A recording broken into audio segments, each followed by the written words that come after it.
That's pretty good stuff. Lee, can I move this just a little bit? It's a hot mic. I am so grateful for that. Let's get back to what we're doing here. Hi, everybody. I'm Charlie Parker. I'm a very grateful recovered alcoholic. It's by the grace of God and this program and people like y'all in rooms like this, I haven't found it necessary to take a drink since March 22nd of 1985. For y'all that saw me get my chip last night for 34 years, today I am well into my 35th year of sobriety. I learned early on in AA there's a big difference between lying and putting a little hair on a story. There's nothing wrong with putting a little hair on a story.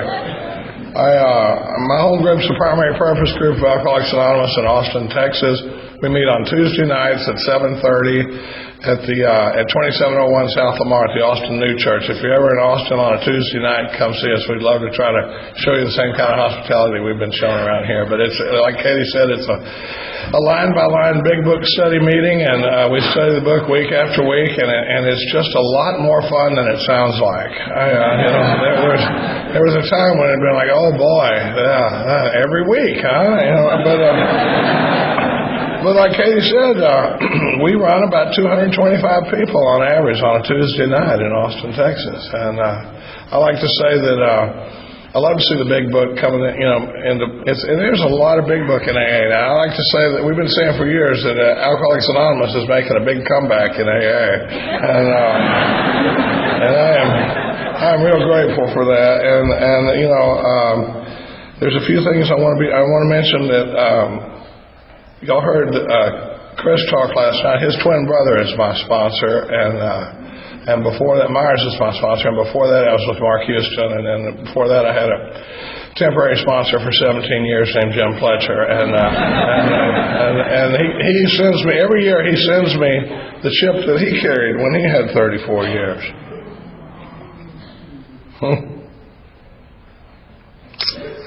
I should warn you, I'm a big guy. I shoot shotguns competitively. I ride motorcycles, and I'm liable to cry like a little girl in a pink dress up here at any minute.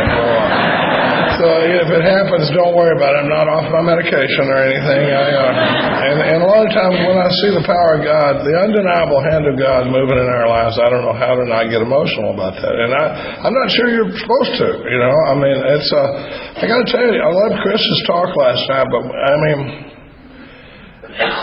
I get tears in my eyes every time he talks about that girl putting her finger in his belt loop. I mean, those are the acts of God that you can only see when we look back, where a life hung in the balance, and somebody took a little action, and you see the power of God moving in our lives here.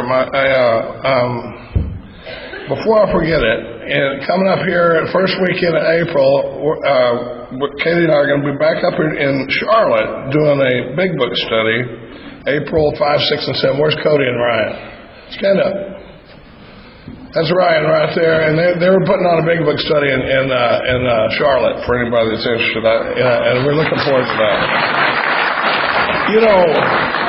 Things like this don't just come together. There's a lot of people that do a lot of work. I want to thank Glenn and Jane for asking us to come to this. And if you've been involved in stuff like this, there's a lot of people that have worked really hard to make this come together, and I'm real grateful to them.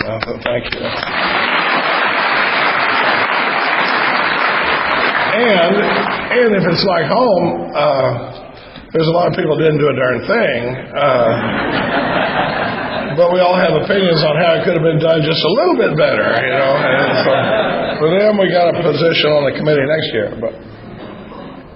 But that's the fellowship I crave. I want to thank Earl for my coffee. That's going to help a lot. But, Bill did a great talk. And Bill is super special to us because we really thought we were going to lose Bill before he got to the top of that transplant list. And to have him up there vibrant and speaking last night and bringing it like he did with such clarity and message, it's just wonderful to see Bill. And we got to see Bill in the hospital. Oh my God, did we get to see Bill? We got to see a side of Bill you're not going to see from the podium. Let me just tell you that. I mean, that boy was swole up like nothing you've ever seen. And before I went, I've got some friends here, but Bill and his gang are here, and Dane and Rhonda, and then my man Ryan C. I got to see last night, and Jeremy. It's great to see people that you've met. But there's too many friends in this room to even start to mention it, because it's been wonderful just walking across the lobby, running into so many people. But and the last thing I want to say before I get going on my talk, well, a couple of things. One is I'm going to talk a little bit about Katie at some point. My talk and Katie's talk both have a lot in common. Both of us talk a lot about Katie.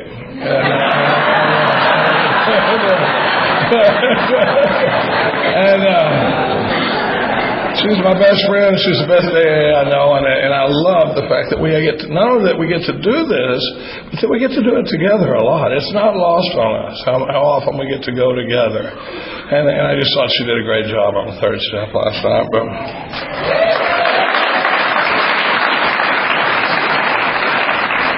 I want to address one of the biggest mistakes you could make this weekend. There are people sitting in this room right now thinking, maybe we'll go have breakfast during the Al-Anon talk. Maybe we'll take a nap during the Al-Anon talk, and that sort of thing. And I just want to tell you, if I could help you, the thing I would tell you is that Larcene is not one of our best Al-Anon speakers. She's one of our best speakers.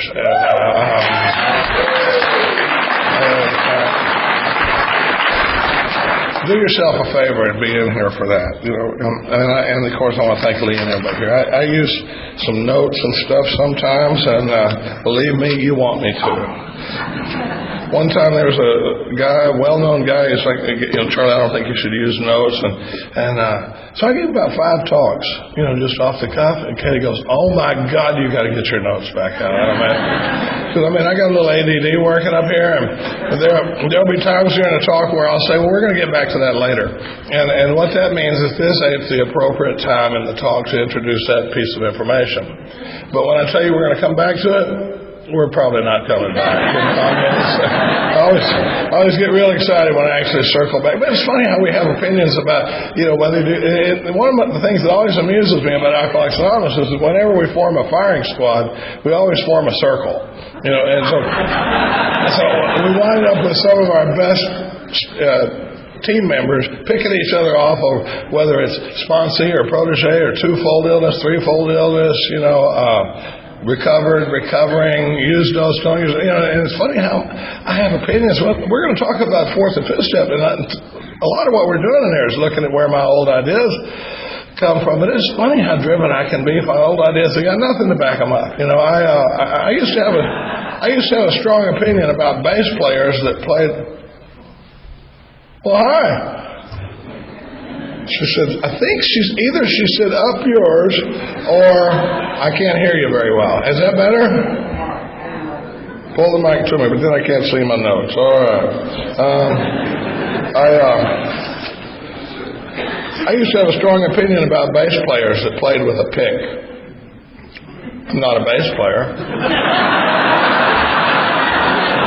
I'm not a musician. But I always felt like a bass player should play with his fingers and not with a pick. And I had this roommate one time that was a musician, and one time he goes, I think if you play better with a pick, you should play with a pick. Wow!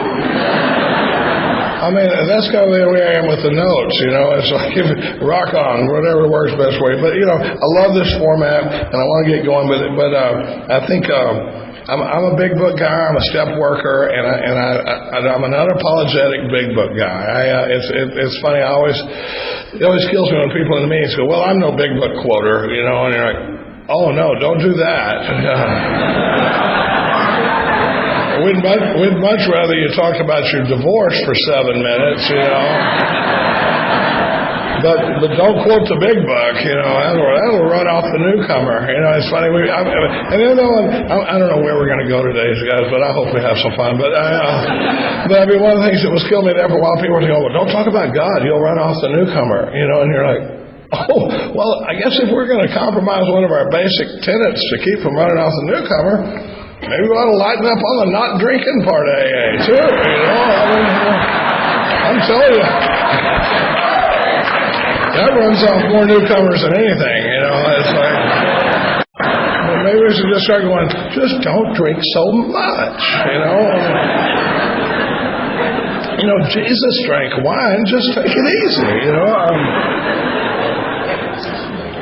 Chris did a good job of talking about why we can't do that, you know, and boy, when we talk about a message of depth and weight, being able to talk about the physicality, mental obsession, what it means to be an alcoholic, because I love to talk about the way the steps roll out and what it's doing in this process, and a whole bunch, you know, out of the 103 pages that our big book covers in the recovery program, the doctor's opinion, the first 44 pages of it are step one. It drives me in to the rest of this work, because I don't know why I'd give a flip about a power greater than myself if I still think my power is going to get the job done. So once I have that crushing step one experience where all of a sudden I go, my God, if I got it the way Chris was describing it last night, I got no shot. No shot. Well, then this power gets really interesting. And you know, and so, but then when Katie did a great step three last night. But, you know, it's funny, turned out the third step meant something way different than I thought it meant for a long time. And we could, but it's funny. And I had a lot of, one time I was up in Idaho doing a men's conference, and the guy that was recording it was sitting over at his table, and I'll never forget it. I was sitting around with a group of men, and this guy gets up and he goes, he points at me, he goes, this guy's wife did a 1-hour talk on step 3 and never even got to the third step prayer. And I remember thinking, we do that all the time. You know, I could talk for 3 hours about the third step without getting to but if your experience is that the entire third step experience is getting down on your knees and doing the third step prayer, that would be remarkable. You know, because one time Katie was talking somewhere and they said, hey, as long as you're here, you know, you want to do a workshop or something? I said, yeah, I'd like to do a workshop on step 3. And this guy with 38 years, I'll never forget, came up to me, he lived up in Alaska, and he goes, how do you do a workshop on step 3? And I said, what do you mean? He goes, well, what is there other than the third step? You know, just knock out the prayer and let's get rolling. And I was like, I really hope you come, you know, because, you know, and I didn't mean that belittlingly, because that was my experience for a long time. But, you know, but it turns out, you know, that the book takes a right turn on page 60 that I missed for 17 years. You know, because if there are any mistakes being made in AA, I think one of the biggest mistakes we made is going right from the ABC, you know what the next line is after that C? It says, being convinced we were at step 3. So that tells me A, B, and C do a pretty good job of summing up 1 and 2. A, that I'm alcoholic and could not manage my own life. Chris talked about what that means. B, that probably no human power could have relieved my alcoholism. And C, that God could and would if he ever saw it. Then it says, being convinced we were at step 3. You know, and so the book takes a right turn right there, but I think one of the biggest mistakes we make is taking a guy from, are you alcoholic? And if he says, yeah, and then we may not talk a whole lot about what that means, mental obsession. And if he says, yeah, you know, I must be, then we go, well, then where are you at with God? And if we can get past that, then we go, okay, let's get you down on your knees and do the third step prayer and then get you right in inventory. And that was my experience, my first pass through the steps. And we skipped this body of work in pages 60 to 63. And it's really not very important. It's just the root of my problem and the basis of my recovery for the rest of my life. You know? Other than that, just skip it and go to a lot of meetings, and we're going to pray for you. You know, and you know, the other thing I found is that I had a lot of company. You know, I'm not the only person in AA that was having that experience. So that's what and I love it when Katie does 3 ahead of my 4, because you can roll right into it. You know, so because when we talk about that selfishness and self-centeredness, you know, the new guy nods his head like he understands what we're talking about. Well, he doesn't understand what we're talking about. And the reason I know that is because at 34, well into my 35th year of sobriety, even I'm shocked by the level of self-centeredness in my mind, you know. And sometimes when Katie talked about that first thought, oh my God, you know, and you know, I always, you know, and we're going to get around to talking about some of this stuff later, hopefully. But I always like to say, if you don't think you got any lingering self-centeredness or untreated alcoholism, how'd you like to have a loudspeaker hooked to your brain that broadcasts your thoughts as you're moving around in the world? Does that just send a chill down your spine? Just in a Starbucks, or anywhere. I walk in, oh my God, So Katie talked about the terms of the deal. The deal we make in step 3 after it tells us what the problem is: selfishness, self-centeredness, and it's the terms of the deal. I love it. It's a very simple deal. Stay close to him. Perform his work well, he'll give me what I need. But like Katie said last night, I can't stay close to this power until I get close to this power, and I can't get close to this power when I'm blocked. So this body of work we're going to talk about in steps 4 through 9 is about getting me unblocked from this power that I've admitted is my only shot. The only thing that will help a hopeless drunk like me is a connection with this power that we're talking about. So we get into this thing we call the second surrender. The first surrender is a surrender to drugs and alcohol or whatever brought me in here, and there's a lot of, but I mean, it's easy to surrender when a gorilla's got his foot on your throat. The second surrender is a lot tougher. The second surrender to self-will generally comes after I've been sober for a while, trying to manage the deal as a sober member of Alcoholics Anonymous and blowing up stuff, and that was my story, and that's for a different talk. When we talk about getting unblocked, it's funny how much whenever somebody says, I'm working on my 4th step, and there's this collective groan in the rooms of Alcoholics Anonymous, we should be cheerleading for this guy. We should be going, oh, buddy, you are about to be rocketed into a 4th dimension of existence you never dreamed of. And like Chris says, I'm not sure people are dying from doing the 4th step improperly. I think they're dying from not doing it at all. And that's you would think that's everywhere, but it's not. And I got a guy at my table right now who's 19 years sober, and he said, I want to talk about how to do an inventory. And I said, how long since you wrote inventory? And he said, I don't think I ever have. I said, well, this is good news. We got an answer for what's bugging you. On that, after we do the 3rd step, it says next we launched out on a course of vigorous action. And I used to think that course of vigorous action was the 4th step or the 4th and 5th step. And I really think now the course of vigorous action is 4 through 9, or maybe even 4 through 10 and 11. But this vigorous, it's like a golf swing. And so it's like 4 and 5, and then into 6 and 7, and then 8 and 9, and then carry that awareness into 10 and 11 to try to stay unblocked. But we try to do, a lot of times we just do the inventory and stop. Has anybody ever seen Charles Barkley swing a golf club? Anybody? Google Charles Barkley golf swing. I mean, he's got this hitch, there's some kind of psychotic hitch in his golf swing where he kind of brings it back and goes,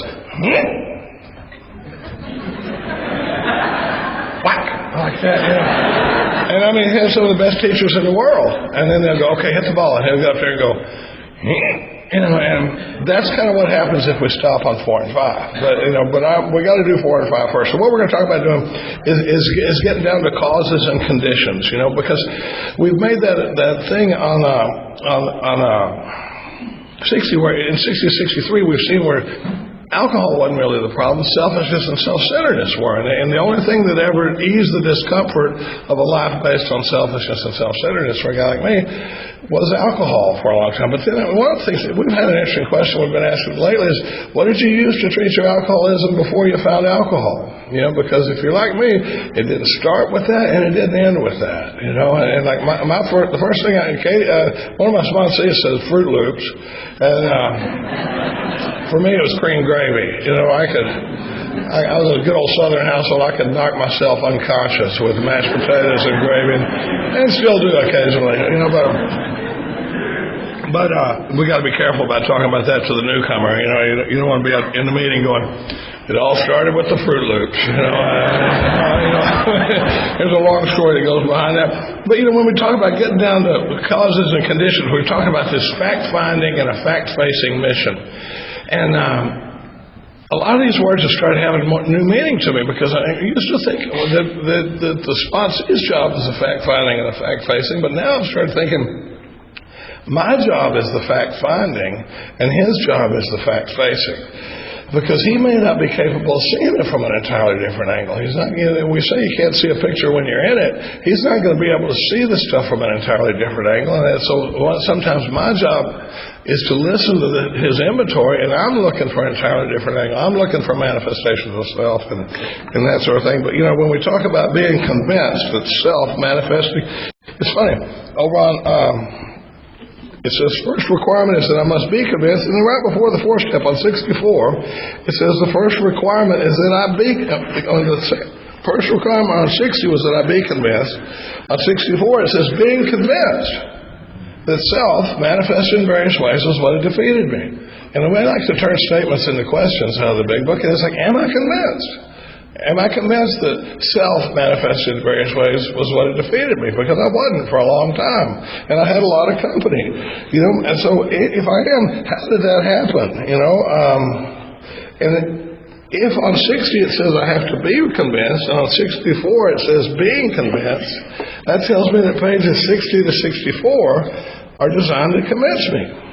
I don't think I got the information on page 60 to be convinced, but we get over here to 64, and it says, first we searched out the flaws in our makeup which caused our failure. Being convinced that self manifested in various ways was what had defeated me. We looked for self's common manifestations. I like to think about what would be a fair question for this new guy I'm working with to ask me. Because it's like, if I can just see I'm working with this guy, and he goes, okay, you're telling me that self is the problem? Self. I don't get it. What am I supposed to be looking for? I don't know how to look for self. And I go, well, we're going to consider some of self's common manifestations. It changes the whole approach to the fourth step, because my fourth step was basically just writing down and confessing all the terrible stuff that I'd ever done. And it wasn't a terrible exercise, but it wasn't. I'm seeing more depth in what it's saying in here now, because it says, if the guy's going, it says, being convinced that self is what had defeated me, we considered the common manifestations of self. So now this guy's going, if self is the problem, we go, well, let's look at some common manifestations of self. And boy, you can have some fun with that. I have this one sponsee, Chris, that I just love. I've threatened to take him around when we do workshops and just put him in a playpen over by the side of the stage as an extreme example of self-will run riot. We're just every so often you can take the microphone and go, Chris, what are you thinking about? And then he'd go, well, I'm thinking about how I got screwed around on this deal. It's like, because it's just unfiltered alcoholism coming at you. And that's easy to work with. But he was the one that one time he called me and he goes, and when we were doing the third step, he goes, I don't think I have this selfishness you're talking about. I really don't. In fact, I'll never forget it. He said, I was an honest dope dealer. And, we could do 20 minutes on that, but he said, and then like a year and a half later, he called me one day, and my phone rings, and I go, hey, what's up? And he goes, when does the selfishness stop? And I'll never forget it. I said, brother, I don't know the answer to that question, but I can tell you it's more than 27 years. Because I had 27 years at the time, and it's all over me. The way I react to stuff and that sort of thing. So that when we start looking for common manifestations of self, you can have a lot of fun. And I may go off chart here a little bit, but because there's so many fun ways of looking at manifestations of self. I'm doing it. One of the things we talk about is story stealing. Now, this may not happen in Tennessee, but as a manifestation of self, this is one you may occasionally see in the rooms of Alcoholics Anonymous.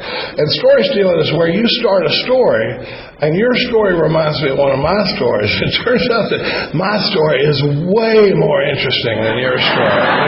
And so I don't even listen to your story. I come over the top of it with my story. And it started at a party one night. Katie, I'm some of Katie's best work. I'm not even kidding. I mean, so the stuff she sees and points out to me, I am super grateful for. But I mean, because I don't see it, because I'm sound asleep sometimes, you know. And we were at a party one time, and this guy comes up and he goes, "Hey, Charlie, how you doing?" I go, "Oh, good." He goes, "I'm getting ready to go to Costa Rica." And I go, "Oh, Costa Rica? Dude, I've been to Costa Rica 3 times." I go, "One time I went down there with 10 of my friends. We stayed at this place called Melia Caliati. We played golf. We rented motorcycles. We went whitewater rafting. Oh, my God, you're going to love Costa Rica." And I spin around and walk away. And the only reason I know this is because Katie told me I did it, you know, and she's left standing there, and this poor guy never got to tell his Costa Rica story because I stole it, right? So that's what we call story stealing, as one of the ways that selfishness and self-centeredness shows up, you know, and there's a first cousin that goes with story stealing, and that's what we call having your hand up while somebody's talking.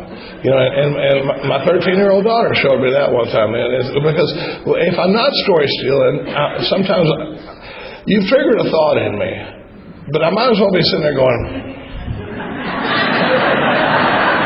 you know, because one time Katie and I were sitting at the table and we're talking, and I forget what she was talking about, but she goes, "Put your hand down, honey, I'm still talking." And my hand wasn't actually up, but I felt myself go, because I didn't realize it, but I'd already drawn in air so that I'd be ready to seize the floor if she took a break, you know. I mean, you know, so I didn't even know but I was ready to go. I mean, I said, my nephew, he can't even. You'll be talking to him, you can see it trigger a thought, and he can't even look at you. He just goes. And then as soon as you stop, he goes, "Uncle Charlie," you know. And I mean, well, that's what we call having our hand up. You can have some fun with that. Throw a little flag on the field occasionally where you go, "Nope, that's story stealing," you know. And as a manifestation of self, we're not just picking on each other. We're looking. You know, I've got several people that I have spiritual consent with, and we like to say a lot of times, "I'd rather step on your toes than stand on your grave." We're lucky if we have people that are bringing this stuff to us in a loyal, you know, loving way, you know, like going, "Dude, you can't even be in a conversation." And you know, because I became aware of it a long time before I knew what the problem was. You know, I remember calling up John Henry one time and go, "My God, I can't even be in a conversation. I just have to force myself." You know, "Hey, Bill, how are the kids?" You know, and act like I give a flip about the answer because I don't, you know. I mean, oh my God, when we talk about manifestations of self, I'm going way off track here, honey. I don't know what's about to happen here, but you know, but one time Katie goes, we were doing a workshop, and she said, we were talking about the story stealing stuff, and she says, "You got to learn to be an active listener." And we're like, "What?" And it was a big room, and she says, like, listen to what they're saying, you know, and actually act like you get, and then when they finish, you ask 3 questions, right? And then you can talk, you know, but after you've asked them 3 questions about what they're talking about, then you can talk. And we're like, oh, I guess, yeah. And so this guy comes up during the break. I'll never forget it. Real earnestly, he comes up and he's got his clipboard, he's got his pen, and he waits for his turn with Katie, and he goes, "What are the 3 questions?"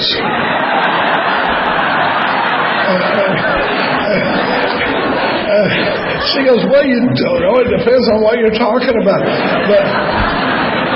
But I had a sponsee that was sitting there, and he goes, "Charlie, I think about half the room was trying to figure out what the 3 questions were." You know, because, okay, now how do I act like I give a listen? You know, one time we were up at Wilson House, and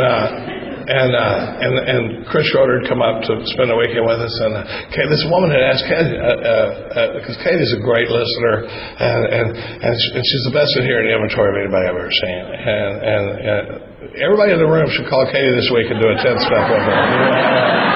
But this woman says, "Can I talk to you after the meeting?" And they go over and they sit down and they're talking, and Katie's looking at her, and I go, Chris, come here. I go, check this out. I go, watch Katie listen. And we're sitting there, and Katie's going,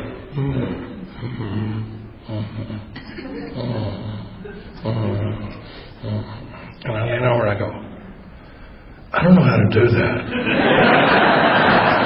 And Chris leans back into me and he goes, "I don't even know how to look like I'm doing that."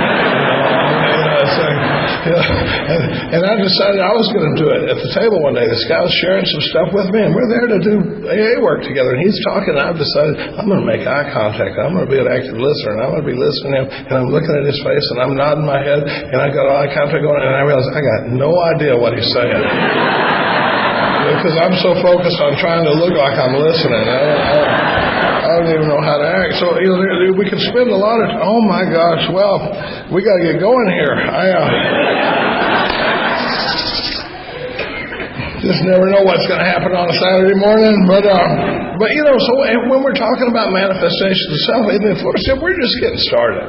We're looking at, we're learning. It's kind of like college. You're really just learning how to learn, and that's what we're trying to do in this fourth, is learn how to see this stuff. And so when the guy's going, okay, if self is the problem, I don't understand what I'm supposed to be looking for, we go, well, let's talk about some of the common ways that self shows up. And then the book immediately says, resentment is the number one offender as a manifestation of self. See how this, when it says convinced that self manifests in various ways is what it defeated us, we considered some of the common manifestations of self. It changes the whole focus of this inventory process, because now if I am convinced that self is what it defeated me, we're going to look at the different ways it shows up, and it says resentment is a very common manifestation of self. And I think it's brilliant that they start off with resentment, because every drunk in the world can tell you who they're pissed off at. I've been doing that on bar stools for a long time, just the first two columns. And so it says it destroys more alcoholics than anything else, even alcohol. Isn't that interesting? It says resentment destroys more alcoholics than anything. From it, resentment stem all forms of spiritual disease. When the spiritual malady is overcome, we straighten out mentally and physically. So we've got this physical allergy coupled with a mental obsession that make us in this hopeless state of mind and body, but we don't attack it on the physical plane or on the mental plane. We attack it on the spiritual plane, and we straighten out mentally and physically. It's an amazing process, and it was a big deal when it all came together. But I can use about another foot of podium up here. But one of the things it says is one of my favorite promises in the big book is on page 29, where it says, further on, clear-cut directions are given showing how we recovered. So I need some clear-cut directions, and it says, in dealing with resentments, we set them on paper. But we listed people, institutions, and principles with whom we're angry. One of the reasons I didn't understand those three columns for a long time was because we don't write them across like this. We write them like this. It says we list people, institutions, and principles with whom we're angry. And then it says, column 2, we ask ourselves why we're angry, what they do. Who is it, what they do. And then next to that, it says we list our injuries, our self-esteem, our security, our ambitions, personals. But the thing about it is, we're not writing a novel here. We're using bullet points. And one of my favorite examples is in Mr. Brown. Mr. Brown, it says, under the cause in column 2, it says, his attention to my wife. He told my wife I have a mistress. We're not even going to mention the bro code here, but and I've been faithful to my wife the whole time. I got to tell you, I loved it when Bill said. But then it says he's trying to get my job at the office. So I think about it. This guy is hitting on his wife. The way he's trying to get next to her is he told her, he says, well, he's got a girlfriend anyway, right? And he's going to knock me out of my job. With all that on the table, Brown got 19 words, right? Now, one of my favorite AA T-shirts happens to be, it was given to me yesterday.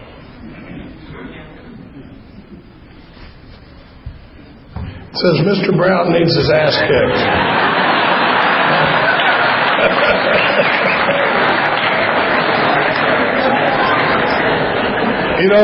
Gary Brown's the only one who doesn't like this T-shirt. He's like, I don't think that's so funny. And then I'm greatly expanded my wardrobe this week, and I got another T-shirt about the layers of the onion. How many layers does this damn onion have? Anyway, let's keep going. I've never gotten T-shirts before, and that's just super cool. So then we go into this third column, and it says And there's a ton of instructions out there on how to write a 4-column inventory. You know, and like we were saying earlier, you just do one. You know, but the first thing apparent is that the world and its people were often quite wrong. I love it. Katie's the one that brought that to my attention. But a lot of this stuff in the book will just roll right past me if I'm not careful. So the only thing I'm struggling with here is the world and its people. Other than that, I'm cool. You know, I don't really have much friction out there. You know, and so it says the usual outcome. And I say a lot of times that was the topic at most of the meetings I used to sit in. It was that the world and its people were often quite wrong. And, we love to talk about that. But it says the usual outcome is that I stayed upset. And people continue to wrong me, and I stay sore. You know, so it's plain that a life which includes deep resentment leads only to futility and unhappiness. Well, here's where it gets interesting. That first inventory I did was these 3 columns, and I experienced some relief, and I talked a lot about some of the stuff that I felt bad about. But we weren't looking at it from this angle, and this self. But you know, over on page 66, there's an interesting exercise that's not on any 4-step guide I've seen. And we call it the sick man exercise. And because one time one of Katie's sponsees called one day, and she was mad at somebody at work. She goes, and I've done the sick man prayer on him about 10 times. And we're like, I like that, the sick man prayer. But, you know, my first inventory only had 3 columns. We didn't do the 4th column. We didn't know where it was. And I don't care whether you call it the 4th column, the 5th column, the expanded 3rd column, but whatever you call that body of work on page 67, there's a significant chunk of work that we put in there. But there's a piece of business that's wedged cleverly between the 3rd column and the 4th column that I don't see on any of the 4-step guides out there. And it's this thing we're going to talk about. It says, we turn back to the list, for it held the key to the future. We were prepared to look at the list from an entirely different angle. And I'll ask guys when they're reading me, they go, are you prepared to look at this from a different angle? Because a lot of times I like to say I'm in the entirely different angle business. That's really what I'm about. When I'm hearing 10th steps, when I'm doing inventory people, I'm in the entirely different angle business because I can't see it from an entirely different angle. I mean, I can't even tell you how many times I've sat, Mark used to say the 4th column turns the 2nd column into a lie. And Mark Houston is one of the most powerful men I've ever met. And he changed my life and the lives of a lot of people, including Chris and anybody, if they got to know him. Mark was a special dude. But I remember he would say stuff that was so over my head. And one time he said the 4th column turns the 2nd column into a lie. And I remember thinking, what does that even mean? I saw the 2nd column happen, and we're going to get around to, you know. I mean, it's not a lie. It's why I'm writing inventory, you know. But it says we're prepared to look at it from the world and its people. So it says these resentments must be mastered, but how? And then here's this little chunk of work in there. It says this was our course. We realized that the people who wronged us were perhaps spiritually sick. Though we didn't like their symptoms and the way they disturbed us, they, like ourselves, were sick too. You know, it doesn't necessarily mean they're a whole lot sicker than I am, but I'd never really looked at things from their perspective, you know. And the problem I have is, you know, when it talks about even though our motives are good, one of the reasons I can't see self is because I got this funnel that I run my actions through. And one side of this funnel is where it talks about even though our motives are good, all I ever want to talk about is my motives, right? You know, and one of the things I've seen working with guys is that we don't think we should be in trouble if I wasn't trying to hurt you, right? And maybe I'm the only one that does that. But I mean, Katie will go, you know, you really hurt my feelings when you said that in front of all those people last night. I'm like, well, honey, I didn't mean to hurt your feelings. And she's like, look in here. Look right in here. You see anybody that gives a flip whether you were trying to hurt my feelings or not? You know? I'm telling you, but I didn't mean to, right? I didn't mean, you know, and I want to stay on that, you know. So I know my intentions were good. So it says, even though my motives were good, I hurt people. It wasn't just straight up mean. And then I also got this delusion that if everybody would have just acted right, we'd all be fine. Yeah, I know it looks bad. You know, if you want to see getting in a jackpot with good motives, just next time everybody's gone, go to your AA clubhouse and rearrange the furniture. watch us lose our minds, you know. You're just like, I was just going to bring a little more light into the room, you know, or something. I mean, I don't see all this stuff because of my motives. Because the thing is, I'm a hypocrite, and I love double standards, you know. So one time I was talking to Katie, and I go, honey, you hear a lot of inventory from my guys. And she goes, yeah. I always feel like half my sponsors are using me to get to Katie anyway, because she's so much better at hearing inventory than I am. And I guarantee you, Bill and Dan have done tons. I said, you hear a lot of inventory from my guys? She goes, yeah. I go, I don't get the impression that I'm fixing to hear a lot of inventory from your women. She goes, no, you're not. And I go, well, it's kind of a double standard, don't you think? She goes, oh, honey, there's a lot of double standards. I mean, sooner you get used to that, the happier you'll be. You know, got it. Okay, you know. But I mean, I don't see this stuff. You know, so what we do in this Sigma exercise is look at that from a different angle. You know, here's a great example of it, because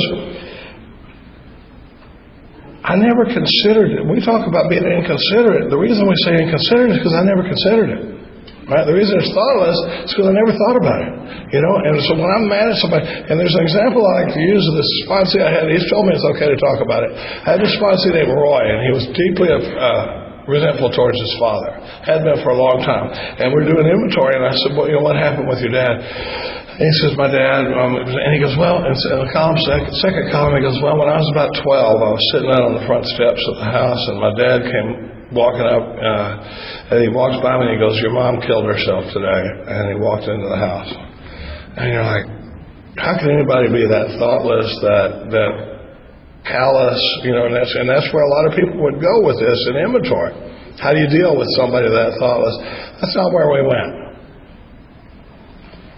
I said, are you willing to look at this from an entirely different angle? And he goes, yeah. I said, let's think about your dad for a minute. Let's look at, I go, because a lot of times when I'm hearing inventory now, I'm like a news reporter. I'm getting the story. I'm asking, how many kids, so I go, how many kids were in your family? And he says, 3. And he goes, they were all 2 years apart. And I said, where did you fall in those 3 kids? He goes, I was the youngest.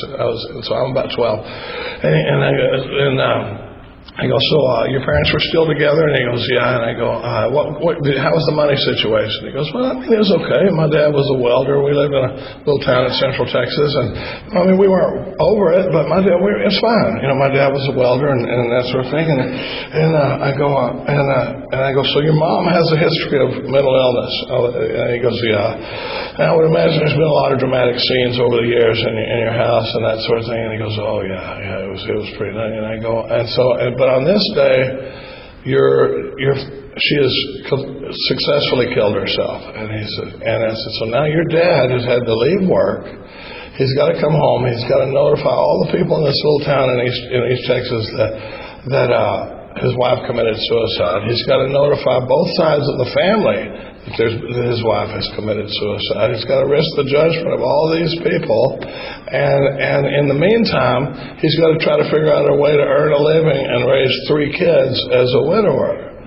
And I said, is it possible that on that day when he walked by you, the best he was capable of doing, he wasn't trying to harm you, but when he just walked by, he just said, your mom killed herself today. And my favorite thing to hear in the 4th column of inventory is when they go, oh my God.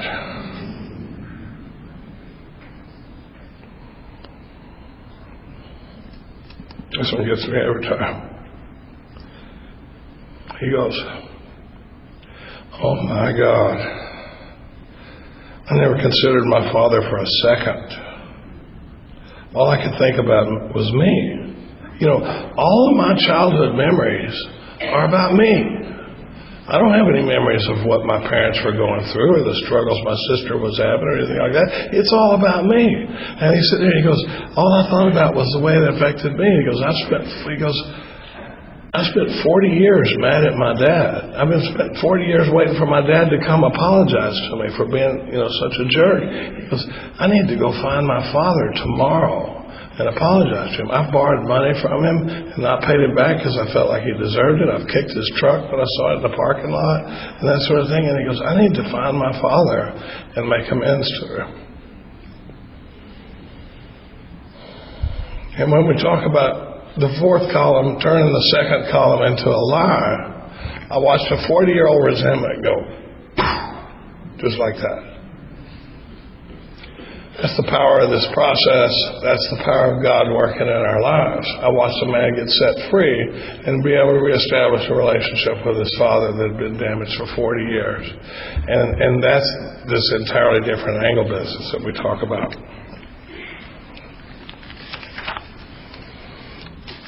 There's a thing in there where it says, though we didn't like their symptoms and the way they disturbed us, we asked God to help us show them the same tolerance, pity, and patience that we would cheerfully grant a sick friend. When a person offended, we said, this is a sick man, how can I be helpful? God saved me from being angry. We avoid retaliation or argument. We wouldn't treat sick. If we do, it's not because it upsets us. If I retaliate or argue, I destroy my chance of being helpful later. You know, if I call somebody an idiot in an AA meeting, I'm not the guy who's going to come for help, you know, the next time he's in trouble. But it says, here's a promise, but at least God will show us how to take a kindly and tolerant view of each and every one. I don't know where all we're going to go today, but I do want to talk about this. I've had some trouble in my family sometimes. This is probably an isolated incident in Alcoholics Anonymous. But and for years I used to say that my sister would give a woodpecker a headache after about 45 minutes. And I hate giving that up because it's a really good line, you know. But the truth is that I'm impatient and intolerant, you know, with my sister. And there's a thing here because she's okay. She doesn't give everybody a headache, just me. But there's this prayer that I had done here where it says, we ask God to help us. It doesn't, you know, when we talk about praying for the person we resent, that's from one of the stories on the back. It's not a terrible exercise, but it's not what we're doing here. It says we ask God to help us show them the same tolerance, compassion, and patience that we would grant a sick friend. Well, now, the thing is, I missed a piece of that for a long time. I love doing the set-aside prayer because it helps me see stuff that I've never seen in this stuff before, because otherwise I've got this thing I call a confirmation bias, where I'm not looking for new information in the book. I'm just looking for confirmation of ways that I'm already right. You know, I'm looking through and I'm going, oh, see, that's what I always say. You know, and I go, oh, see, you can't tell me anything about this line. I've already got it highlighted and underlined, you know. And one day I was doing an inventory with one of Katie's sponsees about this resentment and with my sister. Because otherwise, we go to the family reunion, and the guy that's acting like an idiot is the guy with 34 years of sobriety and the 12 steps in God in his life. You know, just a videotape you'd love to send into the general service office as an example of how a sober member of Alcoholics Anonymous handles a family gathering. You know, but we talked about it. She goes, well, tell me about that word "show." And it says, we ask God to help us show them the same tolerance, pity, and patience that we would grant a sick friend. I had to look at it from my sister's perspective, but also I realized and she said, I see that word show as a call to action. And I realized that day that what I've been doing was I've been praying to God to help me feel tolerance and compassion and patience when I got around these people. But when I got around them and they bothered me and I didn't feel it anymore, here comes the idiot. You know, so what it's saying here is we have to ask God to help us demonstrate tolerance, compassion, and patience, whether I feel it or not.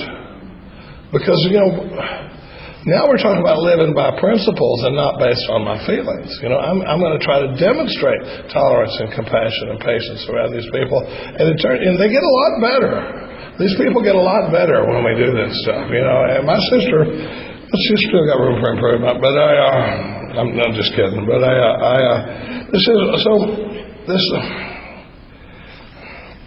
we resolutely look for our own mistakes. Where have I been selfish?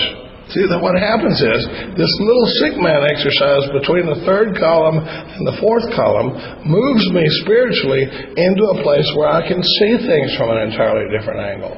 Because now I've looked at it from their angle, I've tried to have compassion for it, and now it says we're going to disregard the other person entirely and resolutely look for our own mistakes. Like Katie said last time, I'd love to see the term "my part" removed from the conversation in Alcoholics Anonymous, because you hear a lot of us go, "Well, you know, I looked at my part." Oh, well, that's really big of you, you know. Because if I get to assign the parts, whose part do you think is going to be bigger? I go, okay, so here's my resentment, and there's my part, right? And I'm going to apologize for my part, so hopefully they'll see their part. It'll make it easier for them. In the amends process, it says a sincere desire to set right the wrong. And a lot of times the way I know I don't have it is when, have you ever gone and made amends to somebody for your little part? And they go, well, I'm glad you finally saw that. And I'm going, seriously? You got nothing for me? That's why I knew there was more going on there than a sincere desire to set right the wrong. But when we talk, it says, once we start seeing this, the thing that happens in that fourth column thing, when we talk about turning the second column into a lie, is over and over and over again, I see where I was selfish and I was dishonest. Mark, one time I called Mark and I said, I see dishonesty in the evening review. And I always put, no, were you dishonest? No. Were you dishonest? No. Were you dishonest? No. And I started thinking, I don't think they'd put it in there if I wasn't ever going to encounter it, And Mark goes, well, Charlie, there's three forms of dishonesty. Okay, he goes, well, there's lying, which is what I've been looking at. And I wasn't just like straight up lying to people. So I put, no. He goes, there's lying by omission. You're like, oh. Sometimes you can kind of shape the story where it's not really my fault if you get a different impression of the facts than the truth is, but just because of the way I told the story. Lying by omission. And then he goes, and the third one is delusion. He goes, delusion's where I'm lying to myself. And my God, that term has blown the fourth column wide open for me. That dishonesty in the fourth column, when we talk about delusion, oh my God. I was writing a 4-column inventory one time on a sponsee, and I put down, the sponsee, why? Well, he doesn't listen. He commits to assignments and he doesn't do it. He interrupts me when I'm talking. He completes sentences for me. He doesn't pay attention when we're talking about stuff. I give him assignments. He doesn't do it. He makes a commitment to be at my house at 10 o'clock on Saturday morning. He cancels at 9:45, and all this stuff. And then so how does it affect me? My self-esteem, my pride, my ambitions, and all this stuff. And then when I do the sick man exercise and I look at it from his angle, and I get over here and we start talking about delusion, and I go, Charlie, is it possible that it's a little bit delusional to expect this newcomer not to act like a newcomer? What you've written in the second column is the definition of a newcomer. Who is the elder statesman here? It's like I'm expecting this guy to act like he's had a spiritual awakening before he's finished working the steps. So delusion is disturbing. And a lot of times, when I look at the way a lot of times in these resentments, we talk about forgiveness. I think we need to exhibit a lot less forgiveness than we think we do. I need more awareness than I do forgiveness, because once I get awareness, a lot of times I go, I'm not the one that needs to be forgiving here. I need to go ask them for their forgiveness. I spent 24 hours one time after a fight. You want to hear a spiritual take? Katie and I had a big fight, and I spent 24 hours waiting for her to come apologize to me for messing with me while I was hot. As a dude, that seems like a reasonable argument, She should have seen that I was hot and known that that was not the time to approach me, And then you're like going, dude, she didn't do anything, And you're like,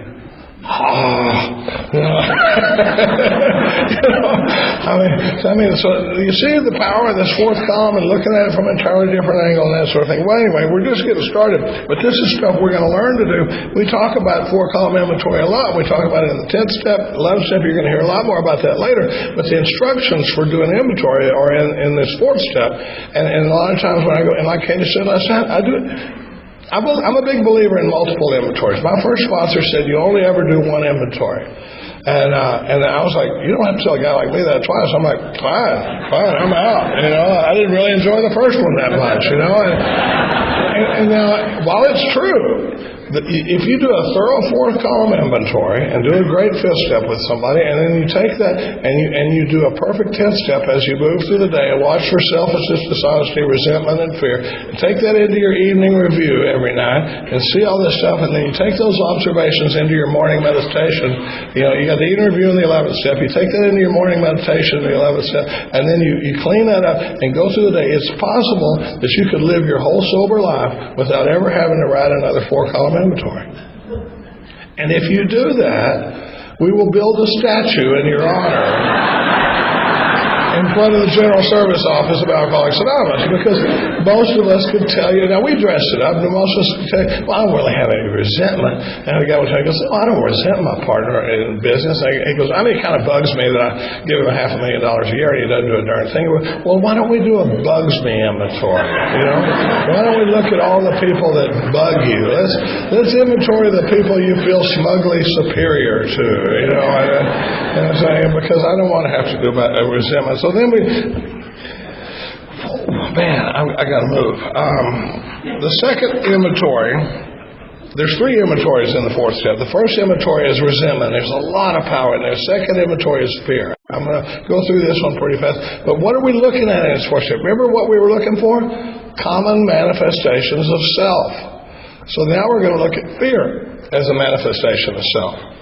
And it says, fear was an evil and corroding thread. The fabric of our existence was shot through with it.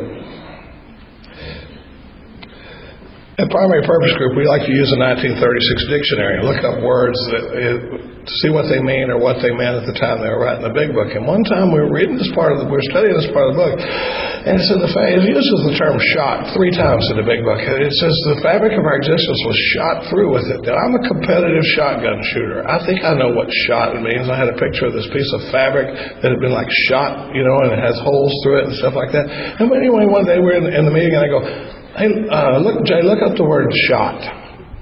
And he looks it up and it says, a method of weaving using weft and web where the fabric takes on a different appearance depending upon the viewpoint of the observer. We call it a Cheech and Chong moment in the meeting. It's like the whole group went, whoa. You know, because I used to carry a piece of shot fabric, but you ever seen a sharkskin suit or something where you look at it from a different angle and it looks, that's shot, like shot silk, looks different from different angles. And so I'm somewhere like going, wow, so now not only is it saying that the fabric of my existence is shot through with fear, but it can also change the way things look based on how I'm looking at things. Things can look completely different when I'm in fear. And the problem is when I'm driven by fear, most of the time the only control I have over that situation is to affect things badly. I can't make it go good, but boy, I can blow it up. I go into self-seeking. I'm scared about what's going to happen with this thing at work, and I think, well, I got to go talk to Bob and see what Bob said to Dan. What did Dan say about what Billy said? And if Billy said, oh man, if Billy goes to the boss, oh my God. So never mind. I'm going straight to the boss, and I'm going to confess everything. You know, and driven by fear, I can affect things really, really badly. So it says. We think fear ought to be classed with stealing. It seems to cause more damage. That didn't make sense for a long time to me. But then one time I heard Bob talking about it, one of the Bobs, and he talked about this old timer that was dying in the hospital. He was looking back over his life, and he said, you know, when you get in the home stretch and you're looking back over my life, he goes, it's not the mistakes that I made that I deeply regret. It's the things I was afraid to try. You know, and in that way, fear ought to be classed as stealing. It robs me of the relationship I might have been able to have. It robs me of the experience with my family I might have been able to have. It reminds me of the experience I might be able to have with people, but I'm afraid of so many. I'm driven by so many fears. So we reviewed our fears thoroughly. We asked ourselves why we had them.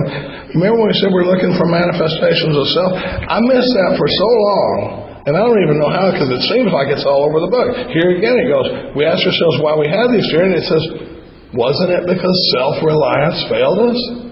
So one of the things, so it says fear is the failure of self-reliance.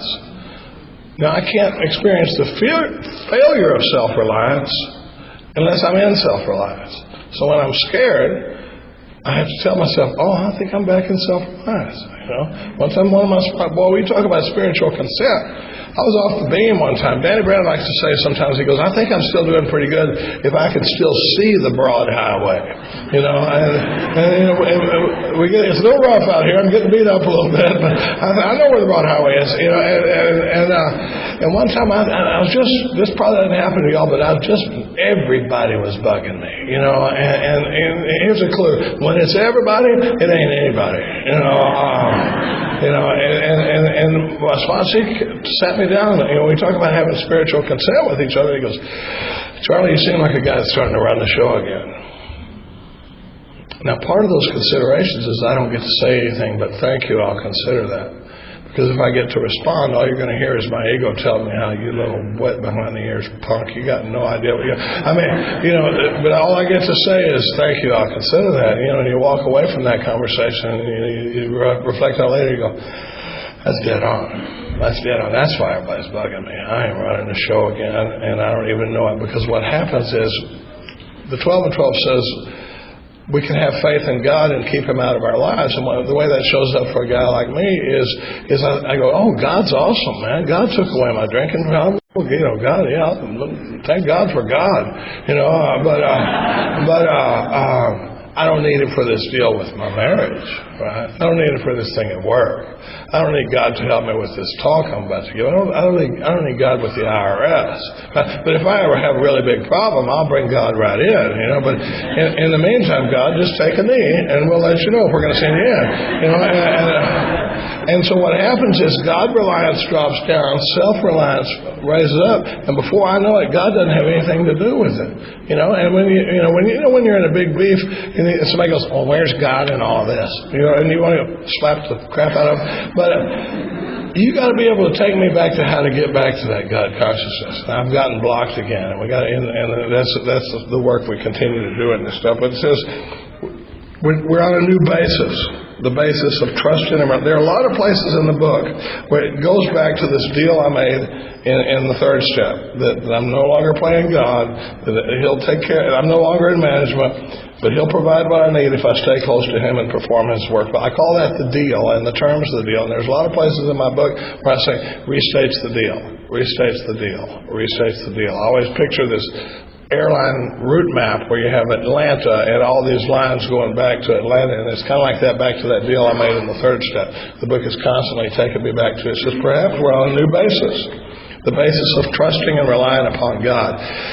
It used to drive Katie crazy with this thing about this fear sphere that I talked about. And inside this sphere were the things that I can control in my life. And this is an exercise I do in the fear inventory. And I look at it, and there were these little bit, and it's probably a lot smaller than I think it is, but there are things in my life that I have control over. And on the basis of self-reliance, I can handle those things. But there are things that fall outside of that sphere that I don't have control over, and on the basis of self-reliance, they scare the heck out of me. One of them is cancer. One of them is stroke. One of them is how my kids are going to turn out. One is I'm going to stay married. Are people going to talk poorly about me? Well, all these, and you can't believe how many times when you do inventory with the guy in the fear inventory, and you go back and you go, okay, all these fears you have listed down here, this one here about your kids, is that inside your area of control or outside your area of control? Outside. Stroke, outside. Gossip, outside. How much money are you going to make? Outside. And so on the basis of self-reliance, it says we're now on a new basis. The basis of trusting and relying upon God. We trust infinite God rather than our finite selves. So that's what they're talking about. It's another example of the failure of self. And we are not going to talk about the sex inventory today, but it is a good one. Why do we do I love that big long paragraph where he talks about the spirit of the self, but I do want to say one thing. In the hour I have left, no, for the smokers, I feel you. But he gives the spirit of and one of the ways that we see as a manifestation of self is in the sex inventory. Manifestations of self when the sexual instinct is aroused. We go back and we look over it. But I do want to say one thing. One of the things that I think is funny, when you have kids, you hear yourself saying stuff that your parents said, and then you realize it was just straight up BS, you know. And you know how we talk about don't get in a relationship for the first year of sobriety, you know, and the sex, and that's in the book, but you hear it in the rooms of AA. Well, I finally figured that one out, and I want to share this one with you. One time we were out by the pool, and my daughter Sadie came running up, and she goes, "Dad, we just had lunch, and we're all sitting there chill," and she says, "Dad, I want to go back in the pool." And I go, "Oh, honey, you can't go swimming for an hour after you eat, or you'll get a cramp, right?" And I go, "Wait a minute. I don't know anybody that knows anybody that knows anybody that's ever had a cramp," right? And then I realized that the reason we say you can't go swimming for 30 minutes after you eat or you get a cramp, it's not because I get a cramp, it's because I just had lunch and I don't want to mess with watching you in the pool, so I just say, "Oh, you can't swim for 30 minutes after you eat or you get a cramp." Turns out that's the same reason we tell sponsees not to get in a relationship for the first year. We don't know if it works or not because nobody's ever done it. But it's like if you get in a relationship, my job just got a lot harder. You know? Yeah.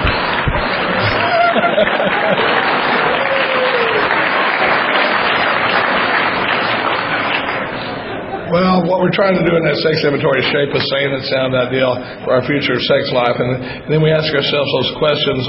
We ask 9 questions in the inventory. We have 4 prayers we say on page 70. We ask God for the right ideal. We're trying to establish an ideal for our future sex life by seeing what went wrong in the past. We ask for guidance in questionable situations, for sanity, and for the strength to do the right thing. I've written that down on 3x5 cards before and had it on my dashboard where I'm asking for the right ideal, for sanity, for guidance, and that sort of thing. I mean, it says, then we get to the end of this thing and it says, we hope you are now, if I missed the self piece in the 3rd step, and I missed it in the 4th step, in the 8th step it says, you know, we attempt to sweep away the debris which is accumulated out of our effort to live life on self-will and run the show. I missed so much of it, it just went right. And here it says, we hope you are now convinced that God can remove from you whatever self-will has blocked you off from Him. Am I convinced? It says, we've made a decision. We've made an inventory of our grosser handicaps, and if that be the case, you've made a good beginning. I've swallowed and digested some big chunks of truth about ourselves. Well, when we talk about, I'm going to keep doing inventory. I do it all the time. I'm also a big believer in multiple 5th steps. I like to write inventory and then read it to more than one person. Last time I wrote inventory, I read it to 3 people, 2 men, 1 woman, and it was really powerful stuff. I wish we're not going to have time to talk about the 5th step. But don't wait till you can do this thing perfectly to start sponsoring people. It's my firm belief that if the sponsee and the sponsor are both giving it their best shot, God takes up a lot of slack in this equation. When I'm here in inventory, I'm trying to point out their selfishness, their delusion, their hypocrisy, their fear, double standards, their kind motives, doing the sick man exercise. Are they running the show? Could I be the person in column 1? I ask a lot of times, have you ever had a situation where you could be that person in column 1 and somebody could be writing inventory about you and it'd be the exact same thing? We're trying to look at this thing from an entirely different angle. I want to read the 5th step promises.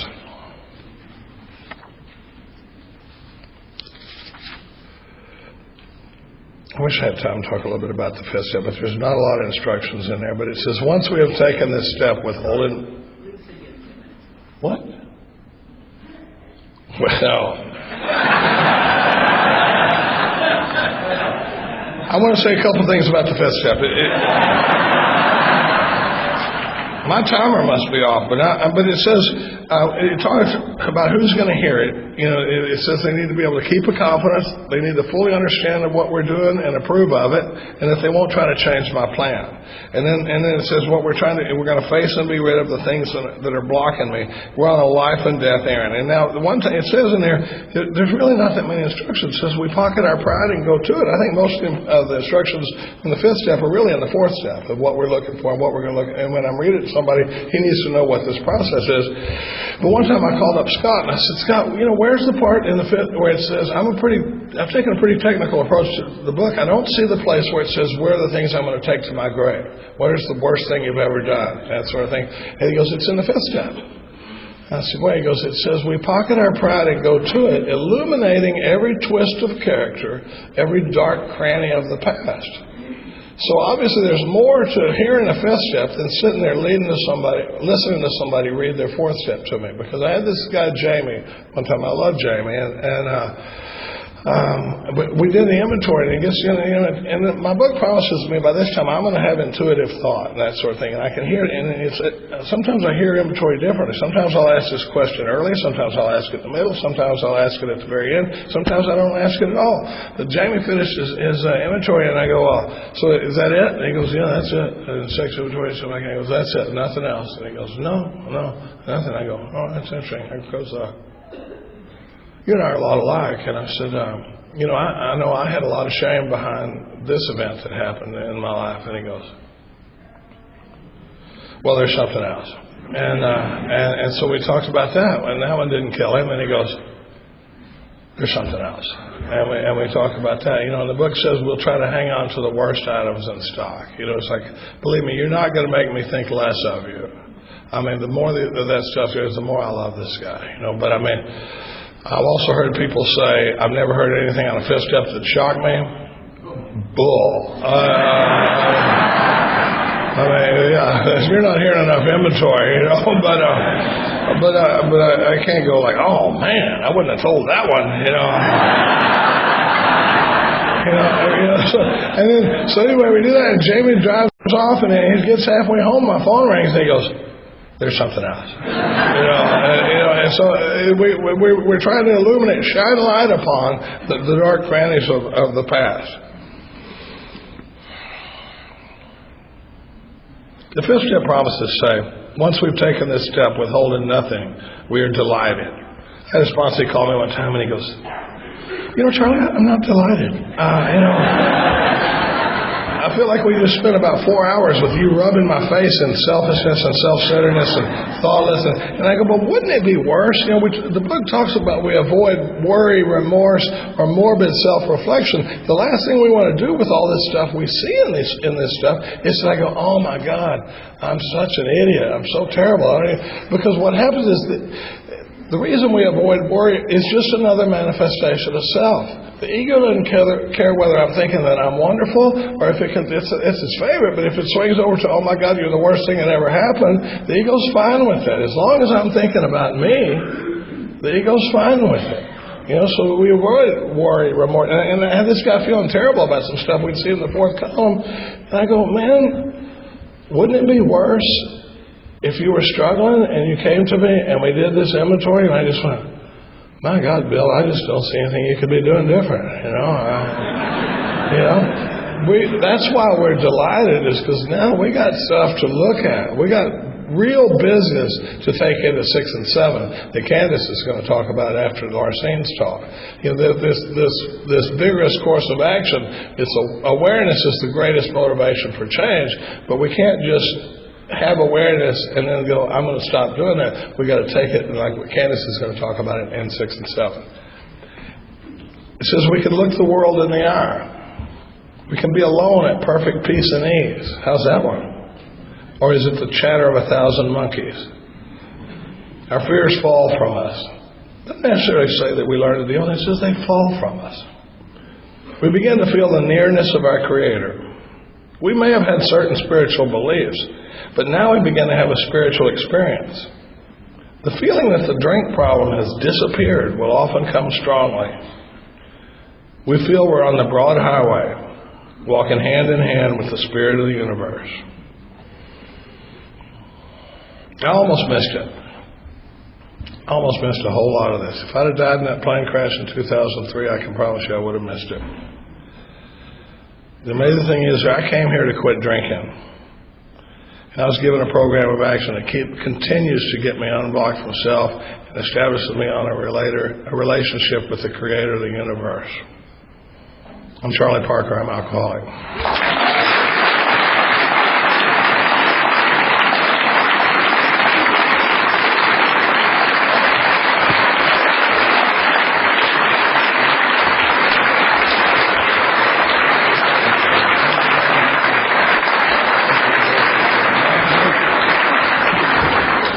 Thank you for breaking it down where a bearded guy like me can get a hold of it. Y'all, we're going to take a break here in just a second.